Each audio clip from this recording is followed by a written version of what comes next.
What's up, everybody? Todd here with Citizen Defense. Welcome back to the channel. So our two previous videos talking about how to improve your grip to shoot faster, mastering trigger manipulation for speed. We're going to stick with that same theme and move on to visual, right? Talking about visual confirmation specifically. Now, vision is a big part of shooting, right? We have to be able to see our sights. We have to be able to see our target to be able to put the bullets where we want them to go. So I definitely wanted to carry on with that theme and talk about visual confirmation. Now, when it comes to visual confirmation, we need to clarify exactly what we're talking about, right? And it's the best way that I can describe it is how much of the sights do we actually need to see before we can press the trigger? And this is something that I definitely see with newer shooters trying to overcome that kind of like that mental hump of going faster, right?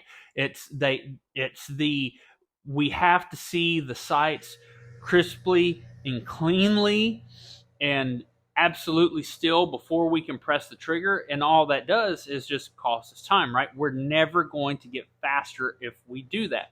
So learning how much of the sights we actually need to see at particular distances is going to aid us in learning how soon we can press the trigger or how much time we need to make sure that we can get accountable hits on target. So I have a SIRT pistol here. Now, everything that I do with this representation here is going to be, I'm going to refer this straight to the red dot. And that's because I have a laser here, as you can see, that can represent the red dot. Now, let me be clear here. This concept absolutely applies still to iron sights, okay? It's just that I don't want to say this represents clearly iron sights when I'm using a laser to do it, okay? So we're just going to stick with the red dot representation, but this still applies to iron sights as well. So I'm going to go ahead and switch over, and I have some targets set up for some visual representations and let y'all get a look of exactly what we're referring to on different levels of visual confirmation. Okay, so here are going to be our targets that we're going to use for this demo. On the right, I have a full-size USPSA target. The two on the left are dry fire targets, and we're going to use these as our visual representation of targets at different distances. Now, the full-size target on the right, we're going to use this, for example, to say represent 7 yards and in, okay? The one in the middle, we are going to say that represents like our 10 to 15 yard distance. And then the one all the way to the left is going to be like our 25 and beyond reference, okay? So starting with the one on the right, 7 yards and in, for visual confirmation right now, remember this laser that you're seeing here, this is representing our dot that we're seeing on our gun, right? Our sight picture. This is going to be our red dot that we're looking at. Whenever I'm shooting at these distances, I don't need a whole lot of confirmation at 7 yards and in, right? So if I'm shooting very aggressively, more than likely what I'm going to see in my sights is going to be a streak, right? My sight's just going to be streaking, bouncing within that scoring zone, hopefully returning to the same spot on the target though, right? So as long as I have that streaking inside that scoring zone, I know that I can press the trigger and that I can get accurate hits on target, okay? So as long as I have that streaking in the scoring zone, I know that I'm good to press the trigger. Go to the middle one, 10 to 15 yards. It's going to change a little bit. Might need a little bit more confirmation, okay? So I'm not necessarily going to see like just a straight streak. I might need to see a little bit more of a dot, making sure that it's returning to that same spot on the target. Let's see what we can do here on representation. So let's say there's there. All right. So let's say you're bouncing in there, right? So I'm going to, I still got a little bit of a streak, but I'm making sure that I can tell like, yep, that dot's falling in the scoring zone. Now I can press the trigger.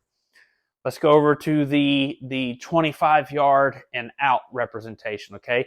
This is going to be one where we need to be a little bit more careful, okay? So our dot's going to cover up more of the target.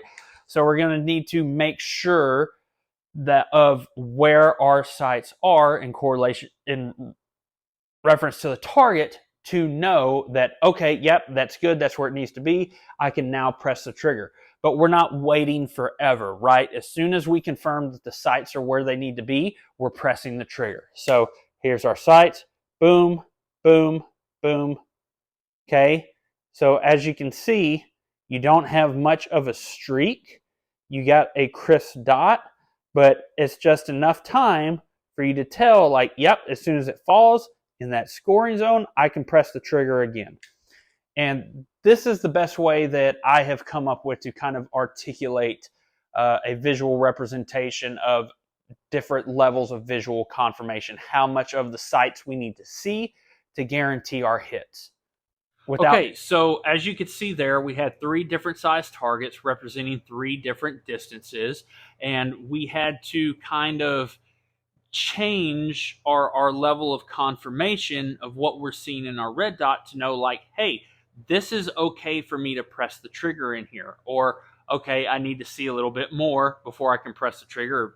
All right, I really need to make sure that it's where it needs to be before I can press the trigger. Now, the thing about this is that we don't really want to slow down, right? But we don't want to take forever confirming our sights, right? We want to see what we need to see and then make the decision to press the trigger and not take any more time than is absolutely necessary.